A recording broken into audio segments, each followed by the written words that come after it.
வணக்கம். இது கதை போமா வித் நிவி. இன்னைக்கு நம்ம பார்க்க போறது பொன்னியின் செல்வன் கதைகள். 2 அத்தியாயத்தை நம்ம இன்னைக்கு சேர்த்து பார்க்க போறோம். முதல் அத்தியாயம் குடந்தை ஜோதிடர். இந்த அத்தியாயத்துல பொன்னி நதியோட ஒரு பிரான்ச் அரிசலாறு அப்படின்ற ஒரு நதியில ஒரு படகு வந்துகிட்டு இருக்கு.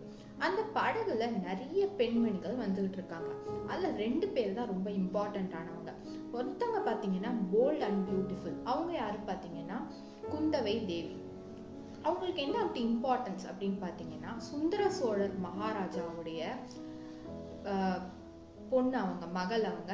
அது மட்டும் இல்லாம ராஜராஜ சோழன் அப்படின்னு நம்ம பிற்காலத்துல போற்றப்படக்கூடிய அந்த அரசனுடைய சகோதரி இவங்க பாட்டு பாடிட்டு இருக்க, இவங்களுக்கு வீணை மீட்டிட்டு இருக்காங்க ஒரு காமன் பியூட்டிஃபுல்லான ஒரு லேடி. அவங்க யாரு அப்படின்னு பாத்தீங்கன்னா வானதி. இவங்க கொடும்பாலூர் சிற்றரசருடைய மகள்.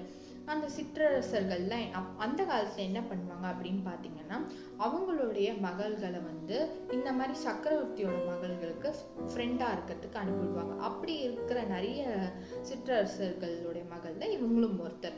ஸோ அந்த படகு கரையில நிற்குது. அந்த கரையில இருந்து வானதி மற்றும் குந்தவி தேவி ஒரு ரதத்தை எடுத்துக்கிட்டு கிளம்புறாங்க. எங்க கிளம்புறாங்க அப்படின்னு பாத்தீங்கன்னா, குடந்தை அப்படின்ற இடத்தை நோக்கி. குடந்தைன்றது இப்ப கும்பகோணம் அப்படின்னு அழைக்கப்படுற ஒரு ஊர். ஸோ குடந்தையை நோக்கி எதுக்கு போறாங்க அப்படின்னு சொல்லி வானதி குந்தவை பார்த்து கேட்கறாங்க. எதுக்குக்கா போறோம் அப்படின்னு கேட்க, நீ அடிக்கடி மயக்கம் போட்டு விழுந்துடுற, ஏதோ பார்த்து பயந்த மாதிரியே இருக்க, ரொம்ப வீக் ஆயிட்டே வர, ஸோ நீ எதை பார்த்து பயந்த அப்படின்னு தெரிஞ்சுக்கிறதுக்காக நம்ம ஜோசியர் வீட்டுக்கு போறோம் அப்படின்னு சொல்லி சொல்றாங்க. ஸோ வானதிக்கு நம்மளுக்காக எதுக்கு இவ்வளோ எஃபர்ட் எடுக்கணும் அப்படின்னு சொல்லிட்டு, வேணாம்க்கா நம்ம திரும்பி போயிடலாம், நம்மளுக்காக எதுக்கு இவ்வளோ அப்படின்னு கேட்குறாங்க. பட் குந்தவைக்கு ஏன் இவங்க மேல ஒரு தனி அபிப்பிராயம் அப்படின்னு பார்த்தீங்கன்னா, அவங்களுக்கு இந்த பொண்ணை அவங்க தம்பிக்கு கட்டி வைக்கணும் அப்படின்னு சொல்லி ஆசை. அந்த பொண்ணு வானதிக்கும் இவங்க தம்பியை ரொம்ப பிடிக்கும். ஸோ இதை பத்தி தெரிஞ்சுக்கிறதுக்காகவும் குந்தவை வானதியை கூட்டிட்டு போறாங்க. ஸோ அவங்க ஜோசியர் வீட்டை அடைஞ்சதுக்கு அப்புறம் ஜோசியர் அவங்களுக்கு மரியாதையெல்லாம் செலுத்தி உள்ள கூட்டிட்டு போறாங்க. கூட்டிட்டு போயிட்டு, எதுக்கு என்ன அப்படின்னு சொல்லி, நீங்களே கண்டுபிடிங்க ஜோசியரே அப்படின்னு சொல்லி குந்தவை கேட்க, இந்த பொண்ணை பத்தி ஏதோ கேட்கறதுக்கு தான் நீங்க வந்திருக்கீங்கன்னு ஜோசியரும் கரெக்டா சொல்றாரு. இதை ஒரு பேஸா வச்சுட்டு நம்ம குந்தவை கேட்குறாங்க, இந்த பொண்ணு அடிக்கடி மயக்கம் போட்டு விழுந்துருது, ஆல்சோ இவளுக்கு யாருக்கூட கல்யாணம் ஆகும் அப்படின்ற விஷயம்லாம் எனக்கு சொல்லுங்க அப்படின்னு சொல்லி சொல்றாங்க. ஆனா வானதிக்கு இதுல கொஞ்சம் கூட ஒரு விருப்பமே இல்லை. எதுக்கு இதெல்லாம் அப்படின்னு சொல்லி ஒரு பயத்தோடய, எப்பயும் இருக்கிற நடுக்கத்தோடய இருக்காங்க. ஸோ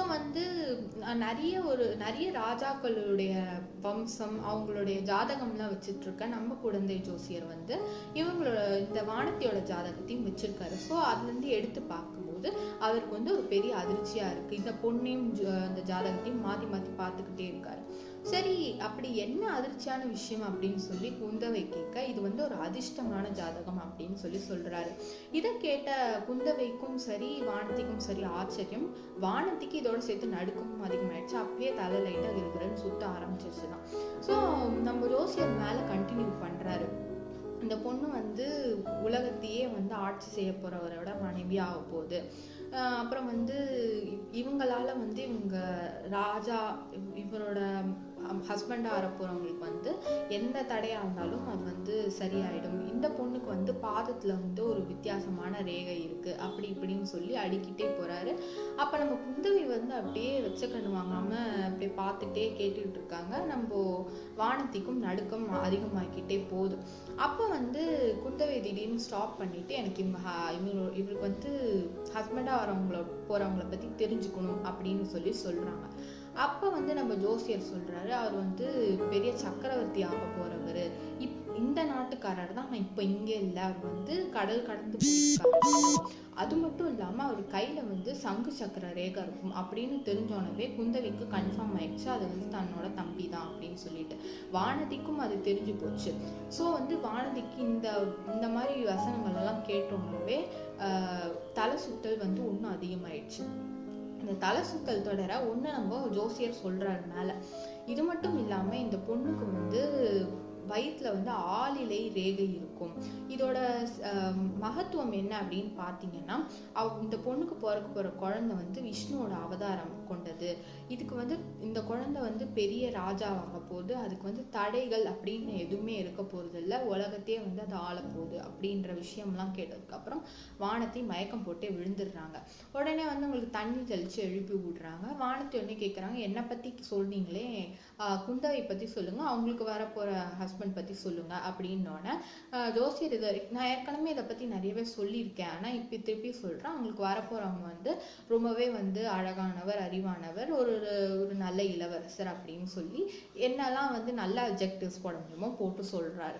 ஸோ வந்து அதை கேட்ட குந்தவை வந்து ஆமாம், அவர் வந்து இப்போது நடந்து வந்துட்டு இருக்காரோ, குதிரையில் வராரோ, வானத்துலேருந்து குதிக்க போகிறாரோ, ரதத்தில் வர போகிறாரோ அப்படின்னு சொல்லி கிண்டல் பண்ண டைமில் கரெக்டாக ஒரு குதிரை வர சத்தம் கேட்குது. குதிரை சத்தத்தை தொடர்ந்து பயங்கர கூச்சலும் குழப்பமா இருக்கு நம்ம ஜோசியர் வீட்டு வாசல்ல. அப்போ அந்த டைமை பார்த்து அந்த குடிசையோட கதவை உடைச்சிக்கிட்டு ஒரு வீரர் உள்ள வராரு. அது யாருன்னு பார்த்தீங்கன்னா நம்ம ஹீரோ வந்தியத்தேவர் தான். அவர் உள்ள வந்துட்டு இவங்க 2 பெண்கள் ஜோசியர் பார்த்துட்டு அவர் வந்து ஐயோ பெண்கள் இருக்கிற இடத்துக்கு வந்துட்டோமேன்னு சொல்லி மன்னிப்பு கேட்டுட்டு வெளியில போலாம்ன்ற டைம்ல வந்து குந்தவையை பார்த்துட்டு அவர் ரொம்பவே வந்து புடிச்சு போச்சு. அவங்களே பார்த்துட்டு இருக்காரு. பட் வந்து இதுக்கு மேல இங்க இருக்கக்கூடாதுன்றதுக்காக வெளியில போறாரு. இதை வந்து பார்த்துட்டு நம்ம குந்தவை வந்து என்னடா இது, சரி நம்ம கிளம்புவோம், நம்ம வந்த வேலை முடிஞ்சிருச்சுன்னு சொல்லிட்டு ஜோசியர்கிட்ட உத்தரவு வாங்கிட்டு வெளியில வராங்க. அப்போ வெளியில வர நம்ம வந்தியத்தேவன் வந்து குந்தவையை பார்த்து சொல்றாங்க, மன்னிச்சிருங்க, 2 பொண்ணுங்க இருக்காங்கன்னு தெரியாம நான் பாட்டிக்கு உள்ள நுழைஞ்சிட்டேன், மன்னிச்சிருங்கன்னு சொல்றாரு. பட் குந்தவை அதுக்கு எதுவுமே பதில் சொல்லாம வானத்தையை கூட்டிட்டு ரதத்துல போறாங்க. என்னடா நம்ம கேள்விக்கு ஒரு பதிலுமே இல்லையே அப்படின்னு சொல்லிட்டு வந்தியத்தேவன் சரி இதை பத்தி ஒன்றும் பேச வேணாம்னு ரதம் போற டைரக்ஷன்ல பார்த்துட்டு அப்படியே அது போனதுக்கு அப்புறம் ஜோசியர்கிட்ட திரும்பி வராரு. சரி, ஏதோ ஒரு ஆத்துல ஆழ்வார்க்கடியானோட போயிட்டு இருந்த நம்மளோட ஹீரோ வந்தியத்தேவன் எப்படி ஜோசியர்கிட்ட வந்தாரு அப்படின்றத மிச்ச எபிசோட்ஸ்ல பார்ப்போம். அது வரைக்கும் நன்றி.